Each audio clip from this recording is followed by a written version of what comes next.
What if I told you the single greatest scoring season in NFL history just ended? Oh, okay. And it wasn't a quarterback. It wasn't a running back. Interesting. We are going to unpack a truly record-breaking Super Bowl LX, but you absolutely need to stay until the very end.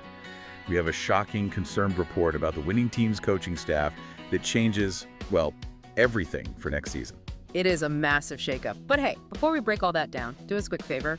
Take a second right now, like this deep dive, subscribe to the feed, and drop a comment. Was that final score what you predicted? All right, let's get into it. So Seattle beats New England 29-13. Right. But I've been combing through the reports, the advanced stats, and despite that comfortable margin, this game did not start as a blowout. It was a grind. It really was. It was a classic defensive struggle that slowly morphed into a dominant win. And you have to remember the context here. They were outdoors at Levi Stadium. And the win was a significant factor. That usually just kills a passing game and, makes special teams a total nightmare. The conditions definitely played a part. But looking at the trench warfare, New England had some serious internal problems too. The stat that just jumps off the page for me is Will Campbell. Oh, boy. Patriots rookie left tackle.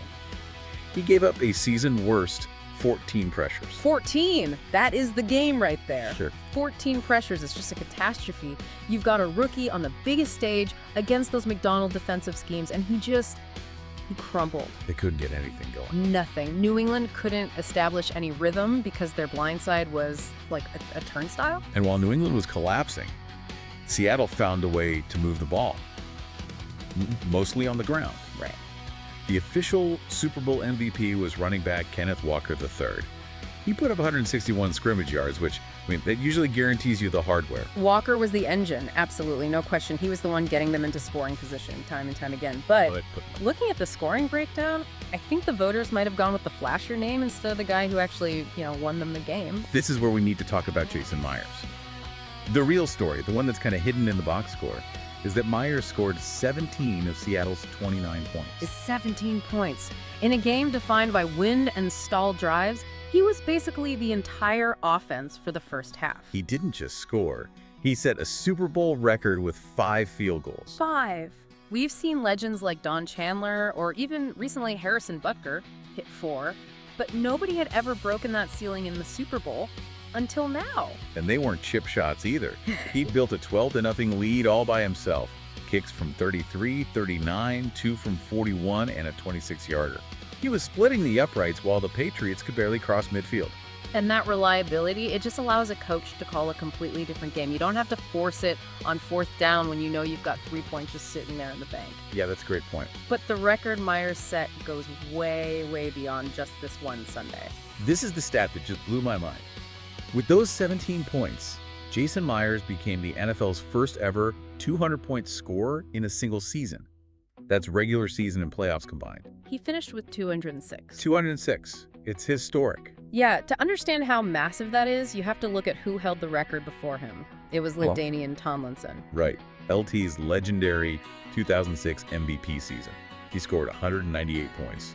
We have spent 2 decades thinking that was the physical limit for a football player? Exactly. We all view that 2006 season as like the pinnacle of offensive dominance, and now a kicker has quietly surpassed one of the greatest running back seasons in the history of the sport. The irony is incredible. It really is. It kind of signals a shift in the league, Offenses are moving the ball, but defenses are tightening up in the red zone. It's making the kicker maybe the most valuable scoring asset. So Walker gets the MVP trophy and the car, but Myers is the one rewriting the NFL history books. Wild. The celebration in Seattle is going to be short-lived, though. We teased this at the top.